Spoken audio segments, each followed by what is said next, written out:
Hi, welcome to Dog Star Tarot. No new moon readings for the new moon in Cancer. I've just been really busy. We had an overseas visitor and taken up a lot of my time and energy. Had a lovely time, but no time to do the readings. So I thought what I would do is do a reading for each of the signs for July, and I'll get those uploaded at the weekend. Meanwhile, I'll just take an oracle card for everybody for today, and I will read from the book. I'm really busy. I've got a lot on this week, but the weekend I'll have more time. So let's have an oracle card for the collective.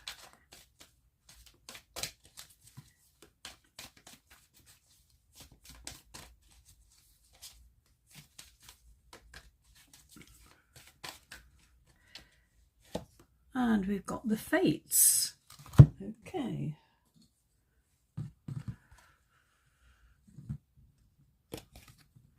Well, she looks happy, that's for sure. Let's see what the book has to say about this one.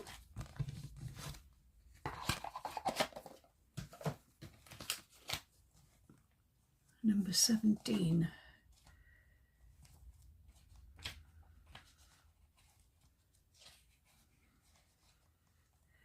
Fate, karma, acceptance. There are things you cannot change, and knowing what those things are. The Serenity Prayer sums up the meaning of this card. God grant me the serenity to accept the things I cannot change, the courage to change things I can, and the wisdom to know the difference. There are things in your life you will never have control over. The conditions brought on by the evolution of the collective, by nature, and by your past experiences may be fated, preordained by spirit for greater purpose. You cannot understand this in your lifetime. It may not be in your cards to understand why certain events occurred, but you can accept the mystery and work with what those events and your current circumstances have to teach you. This is the wisdom contained in the Serenity Prayer.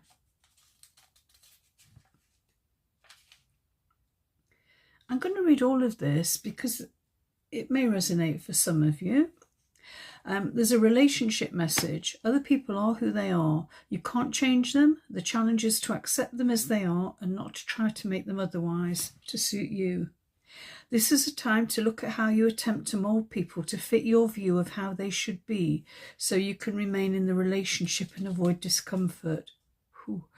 What if who they are and whatever is happening between you and them in this situation is perfect from the perspective of spirit? Now is a time to accept what you can't change, even if it means that you honour yourself, spirit, and the other person by moving on. Love unconditionally for each of us is on our own journey, and we cannot direct that of another.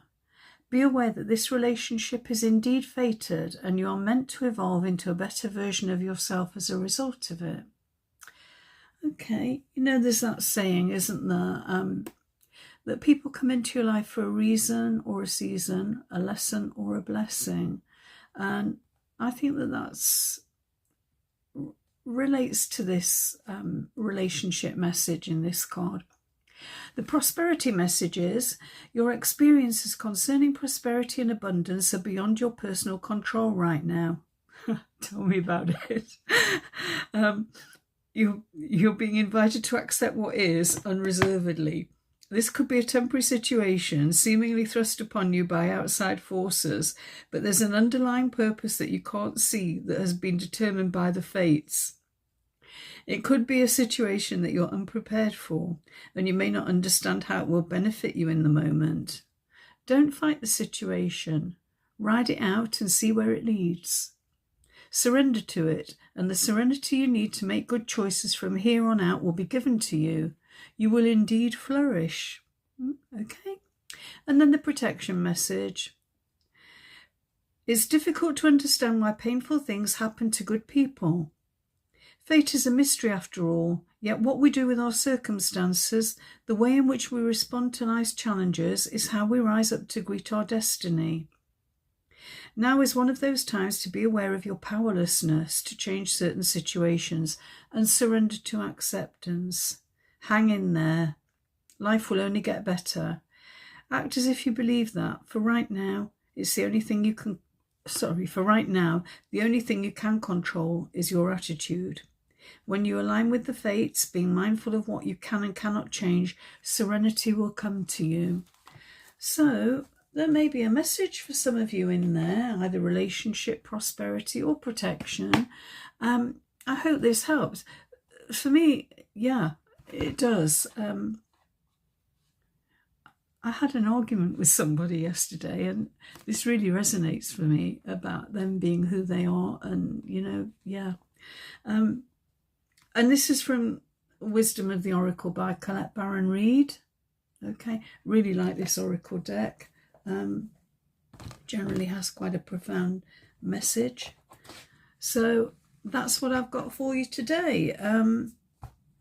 I'll be with you again at the weekend, and I will be doing July readings for the collective for each of the zodiac signs. So I hope you'll join me then, and I'll talk to you again soon. Take care. Bye.